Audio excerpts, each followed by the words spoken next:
میرے بھائی اور دوستو، یہ جو ہم گناہ کرتے ہیں، شیطان ہمارے ذہن میں یہ خیال ڈالتا ہے کہ اس گناہ کا بہت زیادہ اثر نہیں ہو رہا ہے، اس گناہ کا اگر کسی کو نقصان ہے تو وہ تجھ کو نقصان ہے، تیری ذات تک اس کا نقصان محدود ہے۔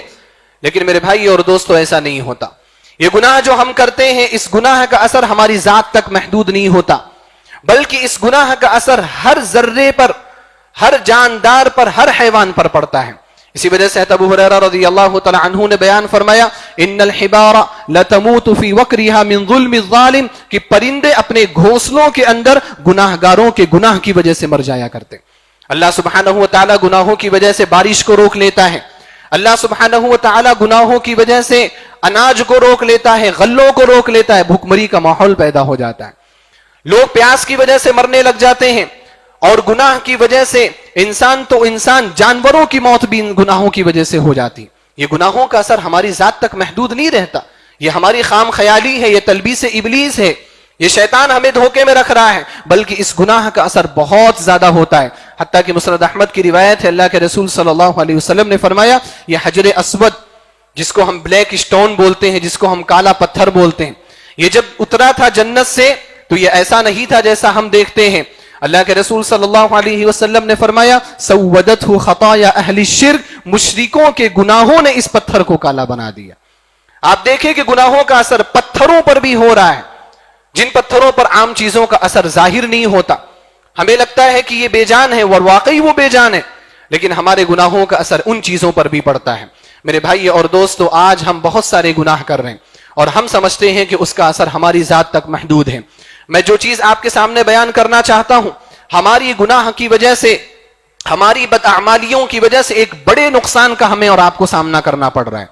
وہ بڑا نقصان کیا ہے کہ ہماری بداعمالیوں کی وجہ سے اسلام کو ٹارگٹ بنایا جا رہا ہے، اسلامی دعوت پر اثر پڑ رہا ہے، لوگوں کے گناہ کی وجہ سے، لوگوں کی کمزوریوں کی وجہ سے، لوگوں کی غلطیوں کی وجہ سے، مسلمانوں کی خامیوں کی وجہ سے لوگ اسلام پر سوال اٹھا رہے ہیں، مسلمان پر سوال نہیں اٹھا رہے ہیں۔ ابھی حجاب کا مسئلہ آیا، آپ سب نے دیکھا، حجاب کے مسئلے میں یہ بات بھی بہت زور و شور سے اٹھائی گئی کہ یہ حجاب کیا ضروری ہے، حجاب کی مشروعیت پر سوال اٹھایا گیا، حجاب کے بارے میں یہ کہا گیا کہ قرآن کریم میں اس کا صریح ذکر موجود نہیں ہے، حتیٰ کہ کچھ لوگوں نے یہ بھی کہا کہ اگر حجاب کا اتنا شدید ذکر ہے تو بہت ساری مسلمان خواتین بے حجاب کیوں گھوم رہی؟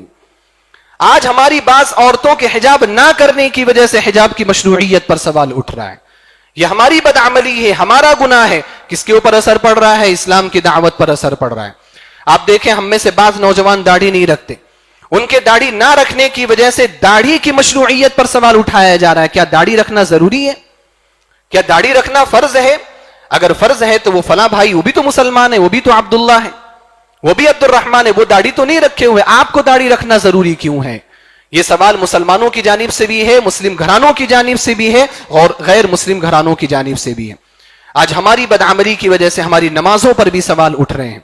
آپ دیکھیں، بہت سارے ہمارے بھائی ایسے ہیں جو اسلام قبول کرتے ہیں، غیر مسلم گھرانوں سے آتے ہیں، جب وہ نمازوں کی پابندی کرتے ہیں، اپنے گھروں میں نماز کی پابندی کرتے ہیں، باہر نکل کر کے مسجد میں جا کر کے 5 وقتہ نمازوں کی پابندی کرنے کی کوشش کرتے ہیں، ان کے گھر والوں کی جانب سے ایک سوال آتا ہے، کیا نماز پڑھنا اتنا ضروری ہے کہ آپ گھر کے اندر بھی نماز پڑھ رہے ہیں، آپ باہر نکل جا رہے ہیں، آپ چھٹیاں لے رہے ہیں نماز پڑھنے کے لیے، کیا نماز پڑھنا اتنا ضروری ہے؟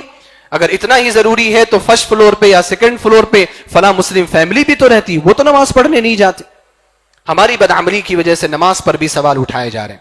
میرے بھائی اور دوستو، اگر ہم نے ہوش کے ناخن نہ لیے، اگر ہم نے ابھی ذرہ برابر بھی غور و فکر نہیں کیا، ہم نے کچھ اقدام نہیں کیے، تو وہ دن دور نہیں ہے کہ ہماری مسجدوں پر بھی سوال اٹھائے جائیں گے کہ مسجدوں پر اتنے پیسے کیوں خرچ کیے جا رہے ہیں؟ نماز پڑھنے والے تو 15-20 لوگ ہیں، آپ کروڑوں کروڑ روپے مسجد کے پیچھے لگا دے رہے ہیں، آپ ایک بڑی پراپرٹی، ایک زمین کا بڑا حصہ آپ مسجد کے پیچھے لگا دیتے ہیں، آپ کے یہاں تو نماز پڑھنے والے ہی نہیں ہیں، کیا فائدہ ہے اتنے خرچ کا؟ ہمارے مدرسوں پر بھی سوال اٹھائے جائیں گے کہ آپ مدرسے بنا رہے ہیں، اسلامی مدرسے، آپ کے یہاں اسلامک تعلیم حاصل کرنے والے کتنے لوگ ہیں؟ کتنے بچے ہیں جو اسلامی تعلیم حاصل کرنا چاہتے ہیں؟ آپ 2%، 3%، 4% بچوں کے لیے اتنا زیادہ خرچ کیوں کر رہے ہیں؟ آپ حکومت کی، آپ ملک کی جائیداد کو نقصان پہنچا رہے ہیں۔ اس طرح کے سوالات بھی اٹھ سکتے ہیں۔